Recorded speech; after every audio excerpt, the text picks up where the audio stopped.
भारत जैसे बड़े देश में हर जगह अलग अलग हॉन्टेड स्टोरीज हैं। आज हम लोग छत्तीसगढ़ के बारे में कुछ बातें करते हैं। छत्तीसगढ़ अपनी खनिज संपदा और प्राकृतिक सुंदरता के लिए मशहूर है, लेकिन इसके कुछ ऐसे हिस्से हैं जहां अंधेरा होते ही लोगों के रोंगटे खड़े हो जाते हैं। पहले हम आपको कुछ ऐसी जगह के बारे में बताते हैं जो कि काफी हॉन्टेड है। एक तारबहार रेलवे क्रॉसिंग है। बिलासपुर की यह रेलवे क्रॉसिंग 2011 में हुई एक रेल एक्सीडेंट के बाद से भूतहा मानी जा रही है। लोगों का मानना है कि वहां मृतकों की आत्माएं भटकती हैं और काफी अजीबोगरीब आवाजें लोगों को सुनाई देती हैं। एक कुटमसार गुफा है। यह प्राचीन गुफा कभी आदिवासियों का निवास हुआ करती थी। आज भी यहाँ उनकी आत्माओं के होने की बात कही जाती है। गुफा में आने जाने वाले लोगों को कई बार काफी अजीबोगरीब परेशानियों का सामना करना पड़ता है। भिलाई के गरज रोड पर स्थित एक 32 बंगला है। वो राज्य के कुछ डरावनी जगहों में से एक मानी जाती है।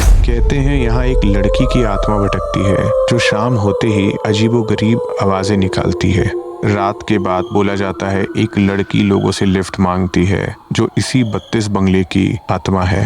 Y shape bridge. भिलाई का यह पुल भी असाधारण घटनाओं के लिए जाना जाता है। लोगों का दावा है कि रात में यहाँ कई आत्माएं भटकती हैं, जिसमें एक सफेद साड़ी पहनने वाली महिला भी शामिल है। जगदलपुर का हॉन्टेड हाउस। बस्तर में स्थित इस घर के बारे में कहा जाता है कि जो भी यहाँ रात में ठहरता है वो कभी वापस नहीं लौटता। लोगों का मानना है कि यहाँ रहने वाली प्रेत आत्माएं लोगों को मार देती हैं या किसी न किसी प्रकार से एक्सीडेंट में उनकी मौत हो जाती है। और जो सबसे आखिरी और सबसे हॉन्टेड है, इसको आप विकिपीडिया के इंडिया के मोस्ट हॉन्टेड लिस्ट में भी टॉप 10 में पा सकते हैं। वो है रायपुर का लाल बंगला। आप रेडिट पे भी काफी सबरेडिट पा सकते हैं। एक रात रहने के लिए लाल बंगले में लोग एक दूसरे को रेडिट पे चैलेंज भी करते हैं। आइए जानते हैं इस लाल बंगले की हॉन्टेड कहानी।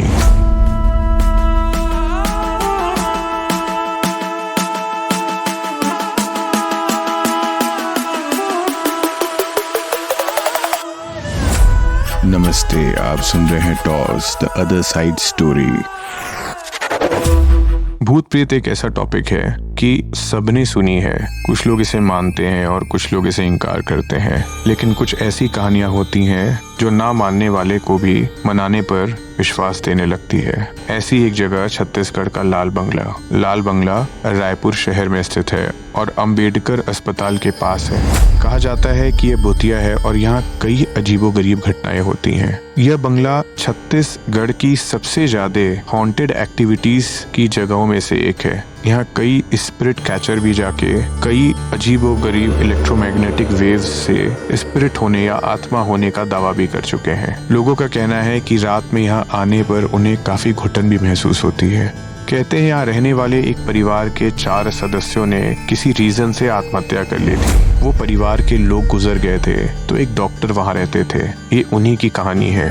1994 की बात है। रायपुर में एक डॉक्टर थे जो कि उसी अंबेडकर हॉस्पिटल में काम करते थे। देर रात अपने लाल बंगले में लौटे और उनकी बेटी भी उनके साथ रहती थी। उनकी पत्नी का देहांत पहले ही हो चुका था। वो रायपुर शहर में नए नए शिफ्ट हुए थे, इसलिए उनको लाल बंगले के बारे में ज्यादा कुछ पता भी नहीं था। वो खुद भी भूत प्रेत पे भरोसा नहीं करते थे, इसलिए लोगों के कहने पर भी वो उस बंगले में रहना उचित समझे, क्योंकि वो हॉस्पिटल के पास था और इसी बहाने वो अपनी बेटी का भी ख्याल रख सकते थे। डॉक्टर के घर के पास एक छोटा सा गांव भी था। उस रात एक महिला उनके दरवाजे पर आई और दर्द या समस्या के निवारण के लिए उनसे मदद मांगी।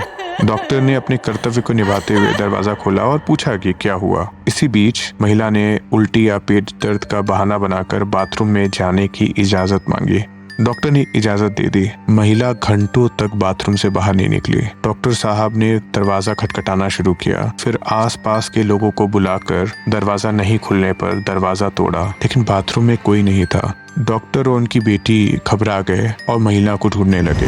अगल बगल के लोगों ने जब महिला की वेशभूषा पूछी तो जो वेशभूषा उन्होंने बताई उसको सुनकर सबके रोंगटे खड़े हो गए थे, क्योंकि उस महिला की वेशभूषा बिल्कुल वैसे ही थी जैसे वहां पहले रहने वाली मकान मालकिन की थी। अचानक डॉक्टर एक कमरे में गए और दरवाजा बंद हो गया।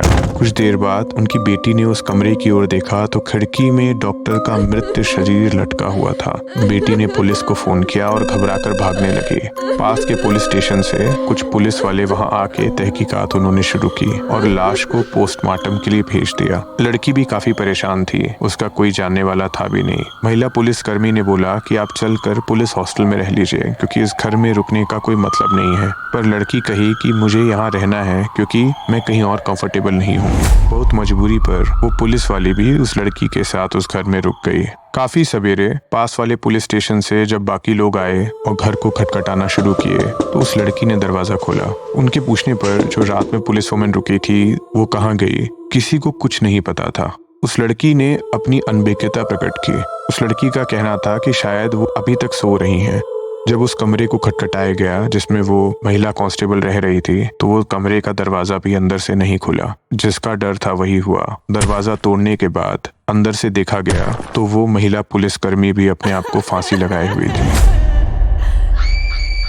यह घटना शहर में आग की तरह फैली। आसपास के पेपर वालों ने इसको कवर करना शुरू कर दिया, पर पुलिस ने प्रेशर लगाया तो किसी ने इसकी न्यूज़ नहीं लिखी। उन्होंने इसको एक्सीडेंट के रूप में दिखाया। उसके बाद पुलिस वालों ने उस लड़की से बोला कि यहाँ 2 लोगों की मृत्यु ऑलरेडी हो ही गई है और कोई भी उस घर में रुकना नहीं चाहता, तो आप प्लीज यहाँ से चलिए। बहुत कहने पर भी वो लड़की वहाँ से नहीं निकली। धीरे धीरे लग रहा था कि वो डॉक्टर की लड़की भी पागल जैसा बर्ताव कर रही है। क्योंकि कोई सबूत मिला नहीं, इसलिए उस घर में उस लड़की को जैसे तैसे छोड़ दिया गया। कभी कभी रात में उस घर से रोने की आवाज सुनाई देती थी तो लोगों को लगता था कि वो लड़की अपने पिताजी को याद करके रो रही है। आसपास के लोग मदद के लिए उस घर के बाहर खाने का सामान, ब्रेड, फल वगैरह रख दिया करते थे। वो लड़की कभी कभी लोगों को बाहर टहलते हुए दिखती थी।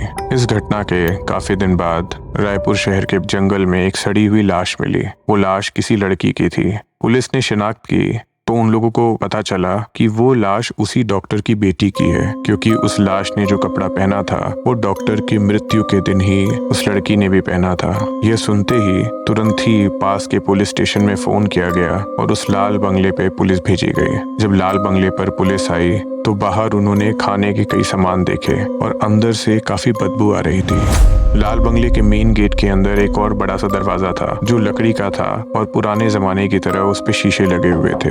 खटखटाने के बाद अंदर से उनको पैर से चलने की हलचल सुनाई दी। वो बस श्योर करना चाह रहे थे कि क्या पता वो लाश किसी और की हो और डॉक्टर साहब की बच्ची अभी भी यहाँ पे हो। खिड़की से देखने पर उनको अंदर कुछ हलचल भी दिखाई दी। बहुत आवाज लगाने पर जब दरवाजा नहीं खुला तो पुलिस वालों ने तोड़ा और जब बंगले के अंदर गए तो उन्होंने किसी को नहीं देखा। वहां से वो सब लोग खाली हाथ लौट आए। बाद में बंगले को सील कर दिया गया और लोगों ने ये अंदाजा लगाया कि डॉक्टर साहब की बच्ची, डॉक्टर साहब की जिस दिन मृत्यु हुई थी उसी दिन वो भी मारी जा चुकी थी।